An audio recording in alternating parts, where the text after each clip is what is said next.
আসসালামু আলাইকুম। প্রিয় দর্শক, অন্য মঞ্চের আলাপচারিতায় আপনাদের সকলকে আমন্ত্রণ জানাচ্ছি। আসসালামু আলাইকুম।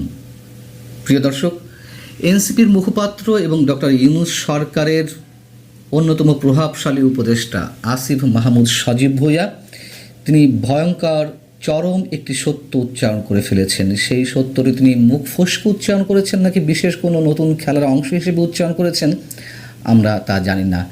সেই চরম সত্যটি হচ্ছে, তিনি বলেছেন যে অন্তর্বর্তী সরকার অর্থাৎ ডক্টর ইউনূসের সরকার যেন 2029 সাল পর্যন্ত ক্ষমতায় থাকতে পারে, ডিপ স্টেট এমন একটা স্ট্র্যাটেজি সাজিয়ে দিয়েছিল।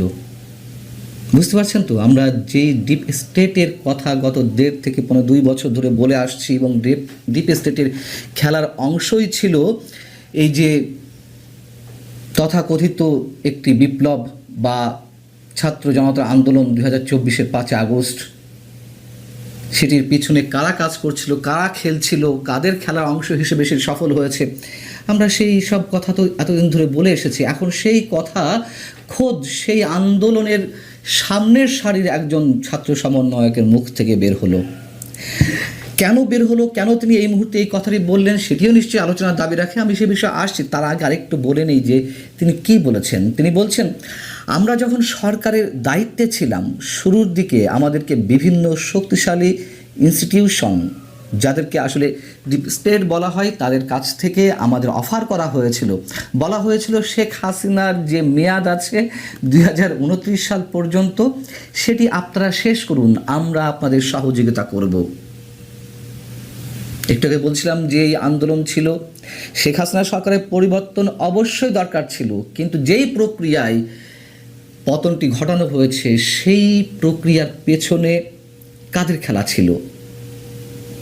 এবং ডক্টর ইউনূস সরকারই তো ডিপ স্টেটের অংশ। তারা থাকতে চেয়েছিল আরও কয়েক বছর, কিন্তু সেনাবাহিনী এবং বিএনপির নির্বাচনের জন্য যে প্রবল দাবি, তার মুখে শেষ পর্যন্ত তারা পারেনি। শুধু সেনাবাহিনী কিংবা বিএনপি সহ কিছু রাজনৈতিক দলের দাবি কেবল নয়, আমাদের মতন ক্ষুদ্র কিছু মানুষ মুহুর্মুহু এই আশঙ্কা তো প্রকাশ করে আসছিলাম যে ডক্টর ইউনূস নির্বাচন দিবেন না সহজে, কিন্তু শেষমেশ তারা পারেননি। অনেক বিষয়ে তাদের গোমর ফাঁক আমরা করে দিয়েছিলাম বলেই। এখন প্রমাণ হিসেবে আপনারা ধরতে পারেন যে শেখ হাসিনা আরও 4.5 বছর ক্ষমতায় থাকতেন। 2024-এর 7 জানুয়ারি নির্বাচন হলো, আগস্টের 5 তারিখে শেখ হাসিনার সরকারের পতন হলো।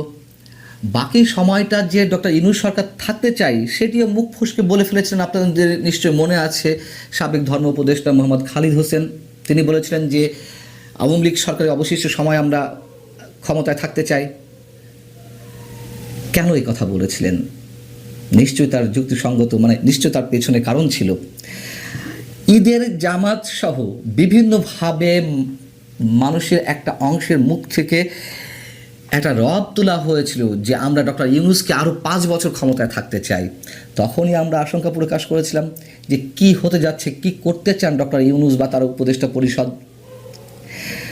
এবং এই নির্বাচন না হওয়ার জন্য অনেকে বলছেন বা বলে আসছেন যে ইনকলাব মঞ্চের সাবেক আহ্বায়ক শরীফ ওসমান হাদিকে হত্যা করা হয়েছিল পূর্ব পরিকল্পনা অংশ হিসেবে, যাতে ইউনূস সরকারের সময়ে তুমুল একটা অস্থিতিশীল পরিবেশ সৃষ্টি করে নতুন আরেকটি বিপ্লবী সরকার গঠন করা যায়। সেই পরিকল্পনার পেছনে কারা ছিল সেটিও নিশ্চয়ই আমরা জানি। এর আগে আমি অনেকবার এই বিষয়ে কথা বলেছি। এবং বাংলাদেশের মধ্য দিয়ে মিয়ানমারকে কথিত করিডর দেওয়ার বিষয়ে যে একটি দৌড়ঝাঁপ শুরু হয়েছিল ইউনূস সরকারের পক্ষ থেকে, আজকে যিনি পররাষ্ট্রমন্ত্রী ডক্টর ইউনূস সরকারের নিরাপত্তা উপদেষ্টা ছিলেন, তার মাধ্যমে এই কাজগুলো চলছিল, এটা তো ওপেন সিক্রেট। এবং একই সঙ্গে আমাদের চট্টগ্রাম বন্দর সহ বিভিন্ন বন্দর বিদেশি শক্তির হাতে তুলে দেওয়ার যে একটি বিষয়, ডিপ স্টেটের খেলার বা তাদের দাবি অনুযায়ী, সেই বিষয়গুলো তো আমরা জানি। সেগুলো তো একটা সময় বন্ধ হয়েছে, যদিও চট্টগ্রামের নিউ মুরিং টার্মিনাল সহ আরও কয়েকটি বন্দর বিদেশিদের হাতে তুলে দেওয়া হয়েছে, দিতে পেরেছে অন্তত ইউনূস সরকার। আপনাদের আর একটু মনে করিয়ে দিই যে শেখ হাসিনা তার শেষ সময়ে এসে এমন একটি মন্তব্য করেছিলেন যে মিয়ানমার এবং চট্টগ্রামের কিছু অংশ মিলে পূর্ব তিমুরের মতন একটি খ্রিস্টান রাষ্ট্র গঠন করতে চায় পশ্চিমারা। যদি তাদেরকে বন্দর দেওয়া হয়, যদি তাদের কথা অনুযায়ী আরও অনেক কিছু করা হয়, তাহলে তিনি পাকাপোক্তভাবে ক্ষমতা থাকতে পারবেন, এই কথা তো বলেছিলেন। এবং তার সেই কথা তো এখন অনেকাংশে সত্য বলে প্রমাণিত হচ্ছে। আমরা জানি যে কয়েকদিন আগে দিল্লি থেকে যুক্তরাষ্ট্রের ভাড়াটে সন্ত্রাসী হিসেবে একজনকে এবং ইউক্রেনের আরও 6 নাগরিককে আটক করা হলো, যেখানে ভারতের গোয়েন্দারা বলছেন যে তারা মিয়ানমারের বিদ্রোহী গোষ্ঠীর কাছে বিপুল পরিমাণ ড্রোন সহ অন্যান্য যুদ্ধ সরঞ্জাম তারা সরবরাহ করে আসছিল এবং তাদের একটি অংশ রয়েছে, যে পরিকল্পনা রয়েছে একটা খ্রিস্টান রাষ্ট্র তৈরি করার। এবং সেটিকে কেন্দ্র করে শেখ হাসিনা সেই বক্তব্য নিয়ে গত কয়েকদিন আগে ভারতের বিভিন্ন গণমাধ্যমে এটি ব্যাপকভাবে এলো এই প্রসঙ্গটি। এবং সেই সব জায়গা থেকে এখন প্রশ্ন উঠতে পারে, তাহলে আসিফ মাহমুদ সজীব ভুঁইয়া কেন নিজের মুখ থেকে এখন ডিপ স্টেটের বিষয়ে নানান কিছু ফাঁস করছেন? আগেভাগেই বলেছি যে শেখ হাসিনা যে মন্তব্যটি করেছিলেন সেটি এখন অনেকাংশে সত্য হতে চলেছে বা প্রমাণিত হতে চলেছে। এবং আরও কিছু প্রমাণ যুক্তি তর্ক হিসেবে আপনাদের সামনে উপস্থাপন করলাম, যাতে ইউনূস সরকারের বিরুদ্ধে যে অভিযোগটি ছিল বা এনসিপির বিরুদ্ধে যে অভিযোগগুলো, এনসিপি মানে সাবেক ছাত্র সমন্বয়কদের নেতৃত্বেই তো এই দলটি গঠন হয়েছে এবং জামায়াতের পরিকল্পনাও ছিল বিভিন্নভাবে এবং তাদের সাথে মিশে গেছে, সেই সব অভিযোগ তাদের প্রতিও ছিল, যাতে এখন এটি অন্যের ঘাড়ে দেয়া যায়। কিভাবে দেয়া যায়? এখন আমি মোটামুটি এটুকু বলতে পারি যে এই যে ডিপ স্টেটের প্রসঙ্গটি আসিফ মাহমুদ সজীব ভুঁইয়া তুললেন, এটির আরও একটি কারণ থাকতে পারে। সেটি হচ্ছে যে এর পরবর্তীতে যাতে এই ধরনের কোনো একটি অভিযোগ বিএনপির কাঁধে চাপানো যায়। যেহেতু বিএনপি যে নির্বাচনের মাধ্যমে ক্ষমতা এসেছে তার মাত্র 3 দিন আগে একটি বহুল বিতর্কিত চুক্তি যুক্তরাষ্ট্রের সঙ্গে করা হলো, শুল্ক চুক্তি। সেই চুক্তি সম্পর্কে নাকি বিএনপি এবং জামাত দুই দলই জানতো, তাদের সাথে যুক্তরাষ্ট্রের প্রতিনিধিরা আলাপ করেছেন। যদিও জামাত এরই মধ্যে সেটি অস্বীকার করেছে, বিএনপির পক্ষ থেকে কিছু বলা হয়নি। এবং ডিপ স্টেটের খেলা যে এখনও চলছে সে বিষয়েও আমরা জানি। এবং সেই জায়গা থেকে যাতে বিএনপির কাঁধে দোষ চাপিয়ে একটা চাপ সৃষ্টি করা যায়, সেরকম একটি পরিকল্পনা থাকতেও পারে। অতএব এটুকু নিশ্চিত করে বলা যায় যে ডিপ স্টেটের খেলা কতটা ছিল এবং আগামীতেও যে আসবে বা এখনও চলছে সে সম্পর্কে আমরা মোটামুটি নিশ্চিত। আরেকটি বিষয় এই আলোচনার সাথে একটু করতে চাই। আপনারা জানেন যে আমাদের মহান স্বাধীনতা দিবস উপলক্ষে সাভার জাতীয় স্মৃতিসৌধে অনেকেই শ্রদ্ধা জানাতে গেছেন, বিভিন্ন রাজনৈতিক দল থেকে শুরু করে বিভিন্ন সংগঠন বা সাধারণ মানুষের পক্ষ থেকে পুষ্পস্তবক অর্পণ করা হয়েছে, শ্রদ্ধাঞ্জলি নিবেদন করা হয়েছে শহীদদের উদ্দেশ্যে। সেই জায়গা থেকে জয় বাংলা জয় বঙ্গবন্ধু স্লোগান দেওয়ার অপরাধে এক শিশুসহ 2 নারীকে আটক করা হয়েছে। আমাদেরকে কেন এই চিত্র এখনো দেখতে হবে? জয় বাংলা স্লোগান, যেই জয় বাংলা স্লোগানের মধ্য দিয়ে মুক্তিযুদ্ধের সব কিছু সংগঠিত হলো এবং আমরা একটি স্বাধীন সার্বভৌম রাষ্ট্র পেলাম, 55 বছর পরে এসে সেই জয় বাংলা স্লোগান উচ্চারণ করা যাবে না? এটি তো আমরা ডক্টর ইউনূস সরকারের সময় দেখেছি। তারা তো স্বাধীনতা বিরোধী শক্তিদের সমন্বয়ে পরিচালিত হচ্ছিল। কেন এখন একটি নির্বাচিত সরকার, বিএনপি সরকারের অধীনেও আমাদেরকে এই জিনিসগুলো দেখতে হবে? আর যদি কেউ বলেন বা যদি তারা বলে থাকে যারা আটক হয়েছেন তারা আওয়ামী লীগের পক্ষ থেকে ফুল দিতে গিয়েছিলেন, অপরাধটা কি? আওয়ামী লীগের রাজনৈতিক কার্যক্রম নিষিদ্ধ, কোনো সামাজিক কর্মসূচি আওয়ামী লীগের পক্ষ থেকে কোনো সাধারণ মানুষ শহীদদের উদ্দেশ্যে ফুল দিতে পারবেন না, তা তো হতে পারে না। বঙ্গবন্ধু 32 নম্বরে কেউ শ্রদ্ধা জানাতে পারবেন না, তা তো হতে পারে না। এবং আমার কেন যেন মনে হচ্ছে যে স্বাধীনতা বিরোধী শক্তির একটি বিশাল অংশ এই সরকারের মধ্যেও ঘাপটি মেরে রয়েছে, বিশেষ করে পুলিশ প্রশাসনের মধ্যে। তারা ইচ্ছাকৃতভাবে এই কাজগুলো করছে বিএনপিকে বিতর্কিত করতে অথবা বিপদে ফেলতে। আর যদি সত্যিই বিএনপির পক্ষ থেকে এই ধরনের কোনো গ্রিন সিগন্যাল থেকে থাকে, আমি যদিও এই মুহূর্তে সেটা বিশ্বাস করতে চাই না, যদিও এই ধরনের বিতর্কিত কর্মকাণ্ড গত এক মাসে অনেকগুলো হয়েছে, তারপরেও আমরা বিএনপির প্রতি আস্থা রাখতে চাই। মুক্তিযুদ্ধের প্রতি তারা, মুক্তিযুদ্ধের আদর্শের প্রতি তারা অবিচল। শুধুমাত্র রাজনৈতিক জায়গা থেকে রাজনৈতিক প্রতিপক্ষ হিসেবে আওয়ামী লীগের নেতাকর্মীদের বিরুদ্ধে অথবা জয় বাংলা স্লোগান দেওয়ার অপরাধে নিশ্চয় তারা এই ধরনের কোনো স্টিম রোলার চালাবে না। আমি এখনো পর্যন্ত বিশ্বাস করতে চাই,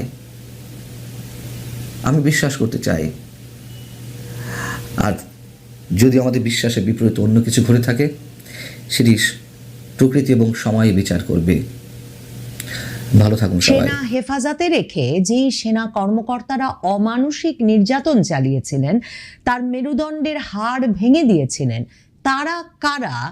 কারা তাকে জিজ্ঞাসাবাদের নামে নিয়মিত জিজ্ঞাসাবাদ কক্ষে অপমান করতেন, ভয়ভীতি প্রদর্শন করতেন, হুমকি দিতেন, এবং কারাই বা তার মার সাবজেল পর্যন্ত গিয়ে তারেক রহমানকে যে আটকে রাখা হয়েছে এবং কিছুতেই তাকে ছাড়া হবে না। আরেক জেলে আছেন আরাফাত রহমান কোকো।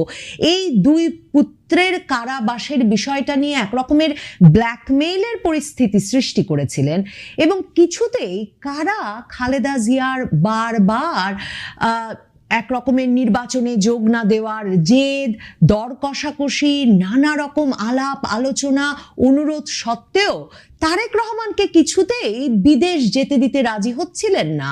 ভয়াবহভাবে, গুরুতরভাবে অসুস্থ হয়ে পড়া সত্ত্বেও একমাত্র তারেক রহমান জানেন কারা তাকে প্রতিনিয়ত প্রতিদিন ওই কক্ষের ভেতরে বন্দি দশায় অপমান করে যাচ্ছিল এবং ভয় ভীতি প্রদর্শন করে নির্যাতন চালিয়ে যাচ্ছিল।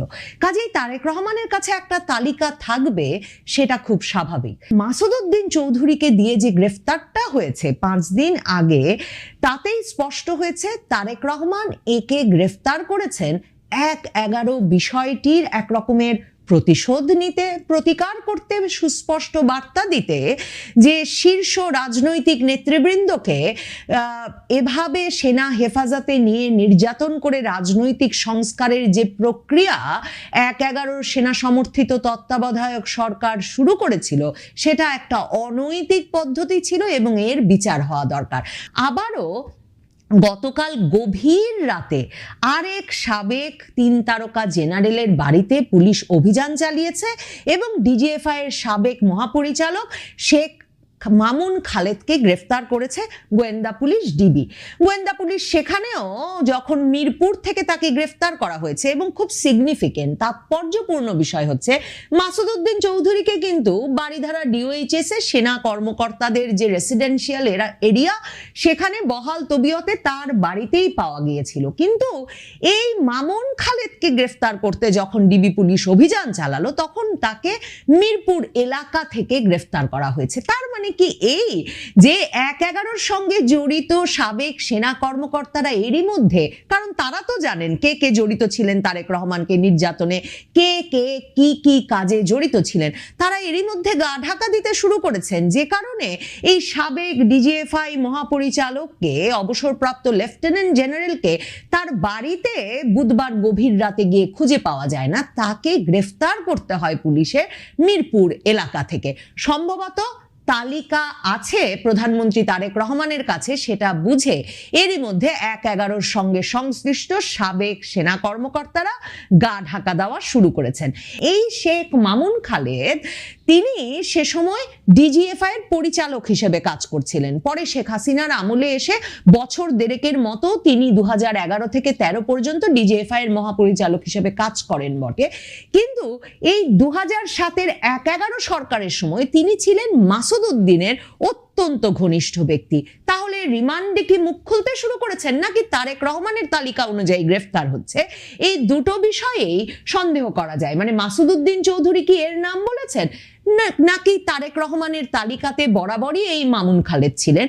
তারেক রহমানের কাছে সুস্পষ্ট তালিকা থাকবার কথা, কারণ এই মামুন খালেদ ডিজিএফআই এর পরিচালক পদে কাজ করছিলেন 2007-এর 1/11 পুরো সময়টাতেই, এবং তারপর ফজলুল বারী, আরেকজন যে সেনা কর্মকর্তার নাম আমরা প্রত্যেকে 1/11 সম্পর্কে যত লেখা বেরিয়েছে বা সে সময় যারা আমরা পর্যবেক্ষণ করছিলাম অত্যন্ত গুরুত্বের সঙ্গে ১/১১ ঘটনা প্রবাহ। আমি তখন সাংবাদিকতায় ছিলাম, বিবিসি বাংলায় কাজ করছিলাম। চৌধুরী ফজলুল বাড়ি একেবারে মুখে মুখে প্রচারিত একটি নাম ছিল। সেই ব্রিগেডিয়ার চৌধুরী ফজলুল বাড়ি সে সময় কাউন্টার ইন্টেলিজেন্স ব্যুরো সিআইবির দায়িত্ব পালন করছিলেন এবং তাকে তিনি ডিজিএফআই এর মহাপরিচালক পদেও গিয়েছিলেন ফখরুদ্দিন মঈনুদ্দিন সরকারের সময়। তো সেই চৌধুরী ফজলুল বাড়িকে যখন 2008-এর শুরুর দিকে ওয়াশিংটনে একটা সেফ এক্সিট দেয় তখনকার ১/১১ সরকার, তখন সেই কাউন্টার ইন্টেলিজেন্স ব্যুরোর দায়িত্ব পালন করতে আসেন এই ডিজিএফআই এর পরিচালক চৌধুরী মামুন খালেদ। কাজেই এই যে শেখ মামুন খালেদ যাকে গ্রেফতার করানো হলো এবং যার বিরুদ্ধে কোন মামলায় তাকে গ্রেফতার করানো হয়েছে সেটা গোয়েন্দা পুলিশ সংবাদ মাধ্যমকে গ্রেফতারের দিন বলতে পারলো না, যেমনটা মাসুদ উদ্দিন চৌধুরীর ক্ষেত্রেও বলতে পারেনি। সেই শেখ মামুন খালেদও অত্যন্ত প্রভাবশালী একজন সেনা কর্মকর্তা ছিলেন। 2008-এর পর যখন চৌধুরী ফজলুল বাড়ি ডিজিএফআই থেকে চলে গেছেন, তখনও কিন্তু ডিজিএফআই খুব গুরুত্বপূর্ণ ভূমিকা পালন করছেন। এই মাসুদ উদ্দিনের ঘনিষ্ঠ ব্রিগেডিয়ার আমিন তখন নিয়মিত খালেদা জিয়ার সাব জেলে যাচ্ছেন এবং এক রকমের দর কষাকষি করছেন এবং প্রায়শই জামায়াতের সেক্রেটারি জেনারেল আলী হাসান মোহাম্মদ মুজাহিদকে তার সাথে করে নিয়ে যাচ্ছেন। মওদুদ আহমেদের বই কারাগারে কেমন ছিলামে তার বিস্তারিত বর্ণনা আছে। সেখানে বলা আছে খালেদা জিয়ার সঙ্গে তার যখন নাইকো মামলার হাজিরায় দেখা হতো আদালতে, খালেদা জিয়া তখন বলতেন যে এই ডিজিএফআই এর কর্মকর্তারা নিয়মিত তাকে বিরক্ত করতে আসেন এবং তিনি সুস্পষ্টভাবে বলেছেন 2 ছেলের মুক্তি, মানে 2 ছেলেকে চিকিৎসার জন্য বিদেশে পাঠানোর সিদ্ধান্তে একমত না হলে সেনা কর্মকর্তারা তিনি কিছুতেই বিএনপিকে নিয়ে 2008-এর শেষের নির্বাচনে যেতে রাজি হবেন না। এই দর কষাকষির মধ্যে এই ডিজিএফআই বেগম খালেদা জিয়ার বিরুদ্ধে তখন Zia orphanage trust, Zia charitable trust মামলাগুলো সাজায় এবং এসব দিয়ে তার উপর এক রকমের প্রভাব বিস্তারের চেষ্টা করে যে আরাফাত রহমান কোকোকে চিকিৎসার জন্য মালয়েশিয়া পাঠানো হয়েছে, কিন্তু তারেক রহমানকে আটক থাকতেই হবে এবং খালেদা জিয়াকে রাজি হয়ে যেতে হবে নির্বাচনে, না হলে তার বিরুদ্ধে একের পর এক মামলা হতে হবে। খালেদা জিয়া সে সময় পুত্রের চিকিৎসার্থে বিদেশ যাওয়ার বিষয়ে একেবারে রোখা এবং একেবারেই অনড় অবস্থান নেন। মওদুদ আহমেদের বইয়ে তার সুস্পষ্ট বর্ণনা আছে। সে সময়কার ভিডিও এখনো সামাজিক যোগাযোগ মাধ্যমে ভাইরাল, যেখানে বেগম খালেদা জিয়াকে দেখা যায় তিনি ক্রন্দনরত অবস্থায় বলছেন যে ছেলের যা অবস্থা হাসপাতালে দেখে বেরিয়ে তাকে এক্ষুনি বিদেশ না পাঠালে তিনি বাঁচবেন না, তিনি সুস্থ হবেন না, তিনি হাঁটতে পারবেন না, মানে তারেক রহমান। এবং তিনি ক্রন্দনরত অবস্থায় বলছেন প্রয়োজনে তারেক রহমান আর আপাতত রাজনীতি করবেন না, তবু যেন তারেক রহমানকে বিদেশে পাঠানোর ব্যবস্থা করা হয়। এমন পরিস্থিতিতে অবশেষে 2008-এর সেপ্টেম্বরে জামিন নিয়ে তারেক রহমান বিদেশ যেতে পারেন। তারেক রহমান তাই জানেন ডিজিএফআই এর ভেতরে শেখ মামুন খালেদ সহ কোন কোন কর্মকর্তারা এই যে তার মুক্তির বিষয়ে বাধা হয়ে দাঁড়াচ্ছিলেন।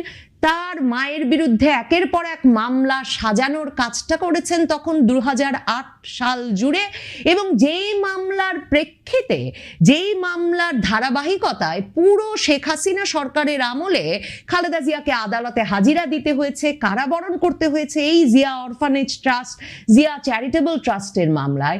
এবং সে কারণেই তারেক রহমান বিবিসি বাংলার সঙ্গে সাক্ষাৎকারে দেশে ফেরার আগে লন্ডন থেকে অনলাইনে যে সাক্ষাৎকার দিয়েছিলেন সেখানে কিন্তু সুস্পষ্টভাবে বলেছেন যে তিনি মনে করেন 1/11 সরকার একটা অনৈতিক সরকার, অসৎ উদ্দেশ্যে এসেছিল। বাংলাদেশের যে রাজনৈতিক একটা ভিত্তি গড়ে উঠেছিল দোষ ত্রুটির মধ্য দিয়ে, সেই রাজনীতির ভিত্তি নষ্ট করে দিতে, বিরাজনীতিকরণের পথে নিতে এবং রাজনৈতিক দলগুলোর ইমেজ নষ্ট করতে 1/11 ঘটানো হয়েছিল। এবং তিনি তখনও বলেছেন যে এরপর আমরা দেখেছি সেই in the name of democracy তারই ধারাবাহিকতা চলেছে। মানে তিনি Zia orphanage trust, Zia charitable ট্রাস্টের মামলায় তার মায়ের ভুক্তভোগী হওয়ার বিষয়টিকে যেমন 1/11 সুস্পষ্ট ধারাবাহিকতা মনে করেন, এই যে 17 বছর তিনি দেশে আসতে পারেন নাই, সেটা কোন মুচলেকার জন্য এবং কারা বাধাগ্রস্ত করেছে। কারণ এই ব্যক্তিরা, সেই 1/11 সময়ের ব্যক্তিরা তখনও সেনাবাহিনীর ভেতরে বিভিন্ন স্তরে পদে বহাল তবিয়তে থেকেছে। কাজেই তিনি জানতেন কারা ১/১১ ধারাবাহিকতা রক্ষা করে আওয়ামী লীগ আমলেও বাধাগ্রস্ত করে গেছে এবং সেই চর্চা, নির্যাতনের চর্চাও অব্যাহত রেখেছে। তারেক রহমান তাই সুস্পষ্টভাবে যখন তার দেশে ফেরার ব্যবস্থা করেছেন এবার, তখন তিনি এই ১/১১ প্রতিকার করবেন। ১/১১ সময়ে যারা গায়ে হাত তুলেছেন, যারা তার মাকে হুমকির সম্মুখীন করেছেন, তাদের পরিবারকে ১৭ বছরের বেশি ধরে বিচ্ছিন্ন রেখেছেন। আরাফাত রহমান কোকো এক দেশে থেকেছেন, তিনি সেখানে অসুস্থ অবস্থায় মৃত্যুবরণ করেছেন। তারেক রহমান এক দেশে নির্বাসনে থেকেছেন। আর মা খালেদা জিয়া এই বাংলাদেশে বসে ক্রমাগতভাবে আদালত, কারাগার, মামলা মোকদ্দমা সামলেছেন, ছেলেদেরকে দেশে ফেরত আনতে পারেন নাই। বিএনপিকে আবারও নির্বাচিত হয়ে সরকার গঠনের জন্য ১৭ বছর অপেক্ষা করতে হয়েছে। এই পুরো বিষয়গুলোর প্রতিকার করতে এই ব্যক্তিদের সুস্পষ্ট বার্তা দেওয়া, যারা বিশ্বাসঘাতকতা করেছেন খালেদা জিয়া সরকারের সঙ্গে, বিএনপির রাজনীতির সঙ্গে, তাদেরকে সুস্পষ্ট বার্তা দেওয়া প্রয়োজন। তারেক রহমান সেটা জানেন, কারণ মইনু আহমেদ তাদের নিয়োজিত সেনাপ্রধান ছিলেন। ১২-১৩ জনকে সুপারসিড করে নিয়োগ করা হয়েছিল। মাসুদ উদ্দিন চৌধুরী তার মামার ভাইরা ভাই ছিলেন। এই শেখ মামুন খালেদ, যাকে কিনা গ্রেফতার করালেন তারেক রহমান, এখন সেই শেখ মামুন খালেদকে ডিজিএফআই এর পরিচালক পদে নিয়োগ দেওয়া হয়েছিল বিশ্বস্ত জন জেনে খালেদা জিয়ার আমলে। তাই এখন যারা দেশে আছেন এবং ১/১১ সরকারের সময় নানা ভূমিকা রেখেছেন, নিশ্চিতভাবেই তারা গা ঢাকা দেওয়ার চেষ্টা করছেন, দেশ ছাড়বার চেষ্টাও হয়তো করবেন। তবে দেশ ছাড়তে পারবেন কিনা তা নিয়ে সন্দেহ থেকেই যায়। এই শেখ মামুন খালেদের ওপরেও দেশত্যাগে নিষেধাজ্ঞা দেওয়া ছিল। নানা আমলে এদের বিরুদ্ধে ব্যবহার করবার জন্য মামলা মোকদ্দমাও নিশ্চিতভাবেই দেওয়া আছে। কাজেই যারা এখনো দেশে আছেন, এর আগেই সেফ এক্সিটের ব্যবস্থা করেন নাই, মাসুদ উদ্দিন চৌধুরীর মতো আত্মবিশ্বাস নিয়ে দেশে ছিলেন যে কেউ তার কিছু করতে পারবেন না, তারা নিশ্চিতভাবেই ভয়ে আছেন। তারেক রহমান, খালেদা জিয়া কখনো নাম উল্লেখ করে বলেন নাই কারা তাদের ওপর এই নির্যাতনের পুরো চক্রটি চালিয়েছিল। কিন্তু খালেদা জিয়া ২০১৬ সালে যখন মাহফুজ আনাম সংবাদ মাধ্যমের সঙ্গে সাক্ষাৎকারে বলে বসলেন যে ডিজিএফআই এর দেওয়া তারেক রহমান সহ শীর্ষ রাজনৈতিক নেতৃবৃন্দের সম্পর্কের খবর তিনি কোনো যাচাই বাছাই না করেই ১/১১ সময় যে ডেইলি স্টারে ছাপিয়ে গেছেন, সেটা ভালো সাংবাদিকতা হয়নি।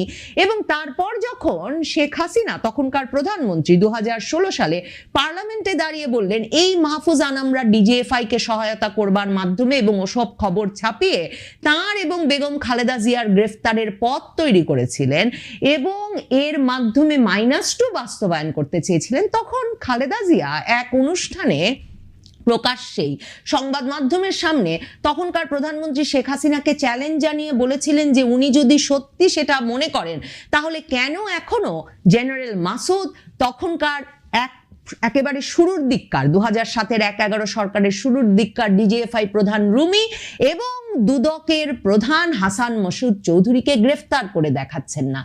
এই ৩টি নাম ছাড়া আর কোনো নাম কখনো অবশ্য উল্লেখ করতে দেখা যায়নি খালেদা জিয়াকে। তারেক রহমানের মুখ থেকেও আমরা কখনো শুনিনি। তবে তারেক রহমান সুনির্দিষ্টভাবে তালিকা নিয়ে নেমেছেন। ইকবাল করিম ভুইয়া সহ অনেক শীর্ষ সেনা কর্মকর্তা ১/১১ সময়কার, যারা তখনও বহাল তবিয়তে ছিলেন, এখনো দেশে বহাল তবিয়তে আছেন, তাদের যে হৃৎকম্প শুরু হয়েছে সেটা বলাই বাহুল্য।